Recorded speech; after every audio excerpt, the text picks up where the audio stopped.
Foi me perguntado o seguinte, uma pergunta de um amigo, né, que eu carinhosamente chamo de homem de péssima exegese, sobre a passagem que se encontra na carta aos Hebreus, capítulo de número 11, versículo de número 3. Dessa maneira, conforme esta tradução aqui que eu vou ler para vocês. Hebreus 11, 3.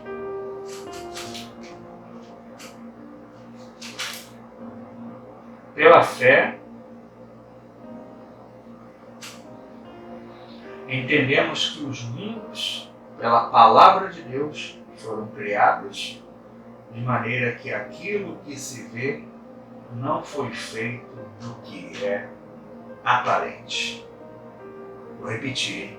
Pela fé, entendemos que os mundos, pela palavra de Deus, foram criados de maneira que aquilo que se vê não foi feito do que é aparente. Isso daqui é uma tradução que há alguns anos atrás era muito utilizada nos meios cristãos protestantes, evangélicos, né? Principalmente, pode-se dizer no meio pentecostal, assim, de confissão pentecostal, que é a João Ferreira de Almeida revista e corrigida. Muito apreciada no Brasil. Tem um português hoje em dia muito ultrapassado. Tem algumas pequenas coisas que ela não traduz muito bem, mas não é esse o assunto, não cabe a mim. Hebreus 11, 3. Ela traduz mundos, plural.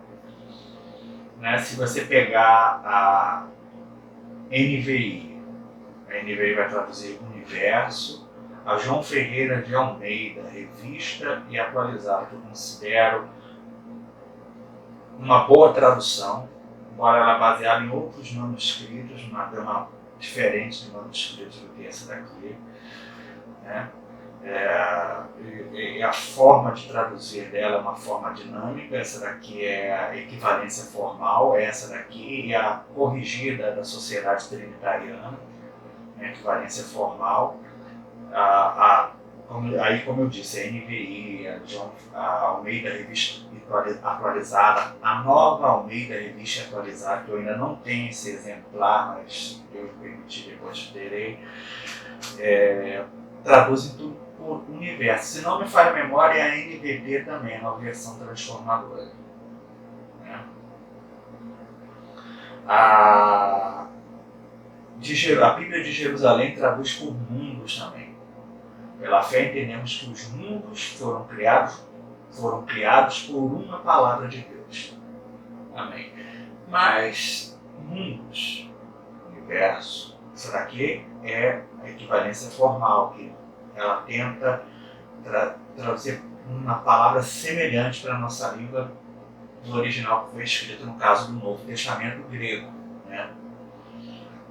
O grego que os estudiosos chamam de grego koiné. Embora falam que é quase que um grego clássico, os originais, os manuscritos de Hebreus. Mas vamos lá. Então a pergunta do meu amigo, do Fábio Pinheiro, é sobre mundos. O que quer dizer este mundos, plural? Mundo físico? Além do mundo físico? Como que é isso? Bom, primeiro a gente tem que entender uma coisa. Sobre a questão da tradução.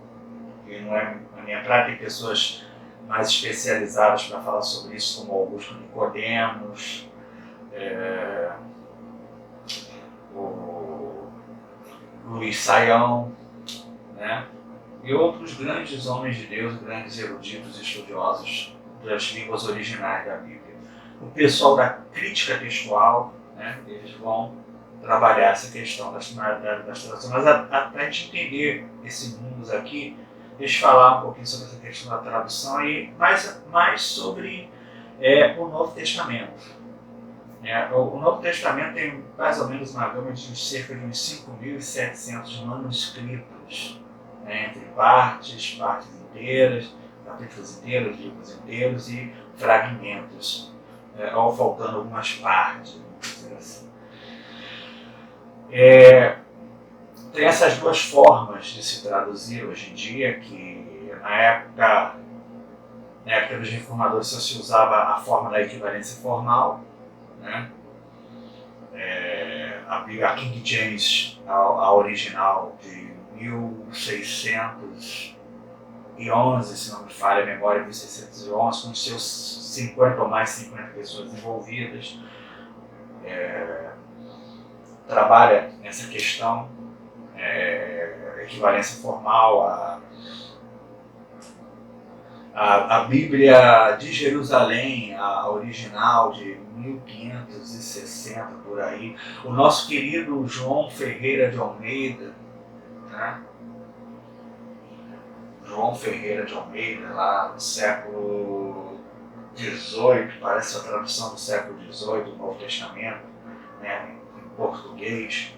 Ele não chegou a concluir todo o Novo Testamento, se não me engano é 17 e 18 agora. As datas estão aqui só lendo, anotando, para poder te passar de cabeça, não sai. Mas se você entrar no site da Sociedade Bíblica, lá está tudo direitinho sobre a história de João Nunes Ferreira de Almeida, né, que inspirou as traduções que levam o nome dele, que não tem nada a ver com as primeiras traduções ou com a primeira tradução dele. Mas equivalência formal, os reformadores, o pessoal, os textos, a gama de textos que eles tinham na época, o estilo de tradução que eles preferiram fazer e optaram foi esse. Hoje em dia você tem essas duas formas de traduzir. A equivalência formal, ela traduz palavra por palavra, ela tenta pelo menos fazer isso, como eu disse, a corrigida fiel da Sociedade Trinitariana, elas tudo trabalham nessa base. A NVI, segundo os estudiosos, ela mescla as duas situações. Então ela é dinâmica, mas traz um pouco da equivalência formal, né?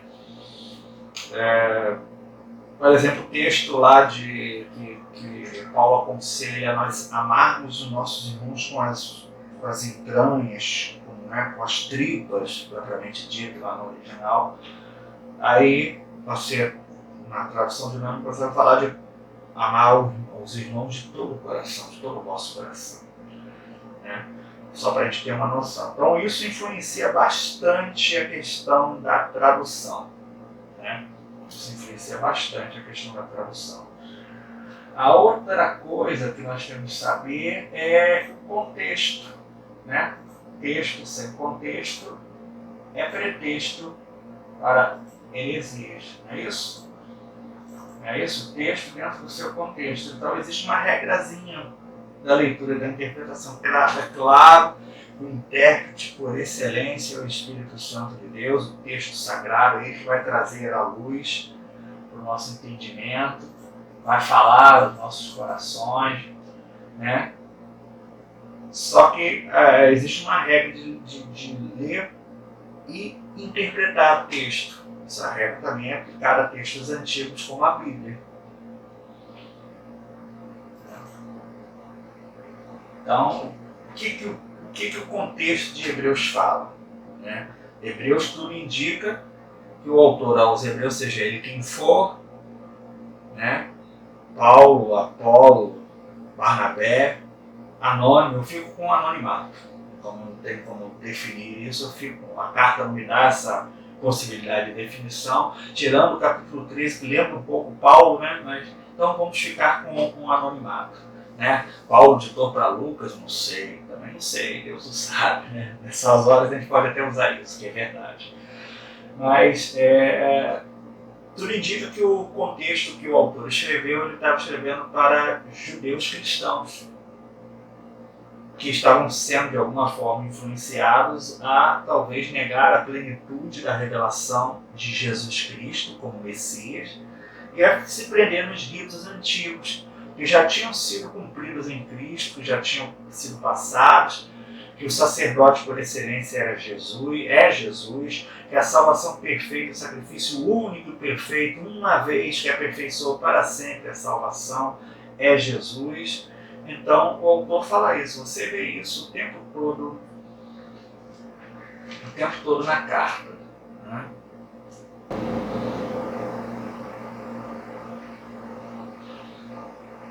Amém.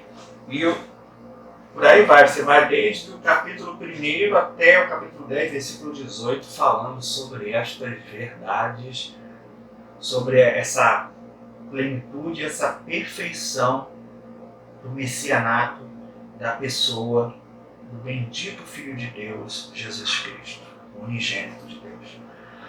No capítulo 10, versículo 19 em diante, ele já entra numa questão muito importante para a gente, para nós, povo de Deus, que é a questão da fé.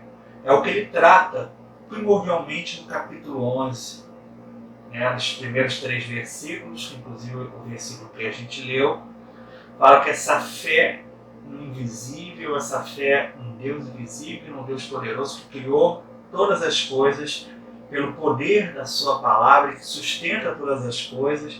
Nisso também Cristo está como palavra de Deus, como verbo de Deus, mas não é isso que o autor de Hebreus trata, né? João trata disso, Paulo em Colossenses trata disso, mas aqui o autor se refere à palavra falada de Deus. Que Deus deu ordem e tudo veio existir, conforme narra Gênesis 1 e outras partes da Bíblia. Então é nesse sentido que o autor está falando. Então o autor está falando aqui da criação do mundo, da criação do universo, com toda a sua majestade, com todas as suas milhares, centenas de milhares de coisas, que foge muito além do nosso sentido e dos sentidos da observação que o autor tinha na época e do conhecimento que o autor tinha na época, que era extremamente limitado se comparado ao nosso. Então esse mundos aqui é essa imensidão da criação, e como algumas Bíblias traduzem, o universo. Deus me abençoou através dessa pergunta do Fábio, me fez debruçar sobre as escrituras da carta aos Hebreus. O interessante é que você compra uma Bíblia de estudo, por exemplo, e o único texto inspirado, o texto sagrado, é o texto bíblico.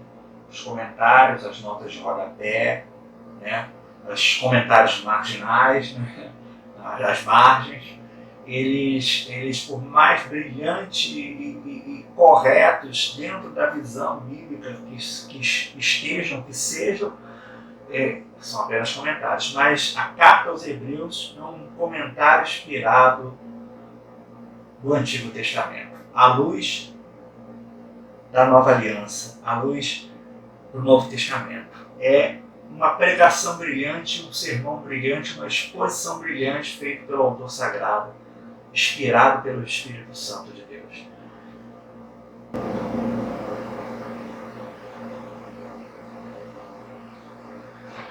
O autor aos Hebreus está se referindo à criação do universo, claro, sob o ponto de vista limitado do observador.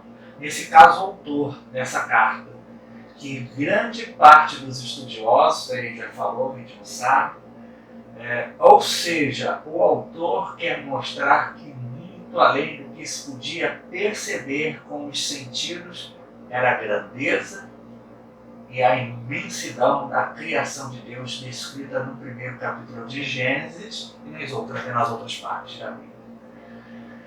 Deus criou o mundo e tudo quanto nele existe pelo poder da sua palavra. E pela fé nós entendemos isso. Deus criou tudo a partir do nada, não de matéria criada, eu também penso dessa forma também, ou energia pré-existente, mas do nada. O termo em latim que se usa para isso é ex nihilo. Não sei se a minha pronúncia está correta, ex nihilo, que quer dizer do nada. Quer dizer do nada. Mas vamos lá. Mas, referente à palavra utilizada, vamos lá. Normalmente a palavra que significa mundo no texto grego do Novo Testamento é cosmos, ou pelo menos que é muito utilizada. O autor que muito utiliza cosmos, mundo, em seus escritos é o apóstolo João, com diferentes sentidos. João emprega 78 vezes em seu evangelho e 24 em suas cartas. Dessa vez eu não contei os cosmos todos, não. Eu peguei a referência da Bíblia de estudo ali e veio, tá? mas usa aos montes. Né? Mas o autor aos Hebreus, nesse trecho, nessa passagem, utiliza outra palavra no original, aion. O grego diz aqui literalmente eras, mas o termo grego aion é usado para falar sobre os mundos físicos e não apenas sobre períodos de tempos. Talvez pudéssemos dizer todas as eras do tempo e tudo quanto há nelas, mas a alusão especial é a criação material. Ok? A palavra mundos é a tradução de aion, embora o contexto fale de coisas criadas, mas não parece que o significado de aion deve ser limitado ao universo material sozinho. Inclui isso aqui, mas abrange muito mais. Refere-se ao universo criado e os períodos de tempo administrados por Deus. Para finalizar o assunto, o termo é utilizado em diversas passagens, podendo ser traduzido dessas formas em tempos verbais no grego. Sendo que em Hebreus 11:3 refere-se à criação do universo com toda a sua plenitude. Né? Aí tem aqui o sentido de tempo muito longo, de eternidade, passado, né? Eras muito passadas, aí tem aqui referência a Lucas 1:70, desde que o mundo começou, João 9:32, no futuro, por toda a eternidade, para sempre, João 6:51-58, para todo sempre, Romanos 16:27, Hebreus 13:21, 2. Era, idade, século e etc. Este presente século, essa presente era, né? Antes, Lucas 16:8, o povo do mundo, lá em 2 Coríntios 4:4, lembra de 2 Coríntios 4:4? Vamos relembrar aqui, vamos refrescar a memória ruim dos fatos, vamos lá. 2 Coríntios 4:4, na corrigida, Almeida corrigida, aquele português rebuscado. É isso? Então vamos lá. 2 Coríntios, capítulo 4, versículo de número 4, ou memória abençoada. Vamos lá. 2 Coríntios 4, versículo de número 4. Ele está difícil de enxergar, hein? Tá complicado. Nos quais o Deus deste século, desta era, aion, também é uma palavra que está lá em 11:3 de Hebreus, cegou o entendimento dos incrédulos para que não lhes resplandeça a luz do Evangelho da glória de Cristo e a imagem de Deus. A era do porvir, a era futura, após, Marcos 10:30, Efésios 1:21. Eu li essas referências todas, então vocês leem e conferem elas em casa. No vídeo é capaz de ter uma legendazinha para vocês acompanharem. Mundo, universo material, 3. Né? Chegamos onde queríamos. Aí dá a referência de 1 Timóteo 1:17. Pela fé entendemos que o universo com toda a sua plenitude foi criada pela palavra de Deus, de forma que aquilo que nós vemos não foi criado do que é aparente. Certo? Ok? Espero que a resposta tenha sido satisfatória. Se Deus nos permitir, nos veremos num outro vídeo. Quero deixar claro aqui que eu não quero ser, com todo respeito aos sérios, né, ser mais um na internet, tem muita besteira em nome de Deus na internet, que Deus não está nesse negócio, né? E é isso, tá? Fiquem com Deus e até a próxima.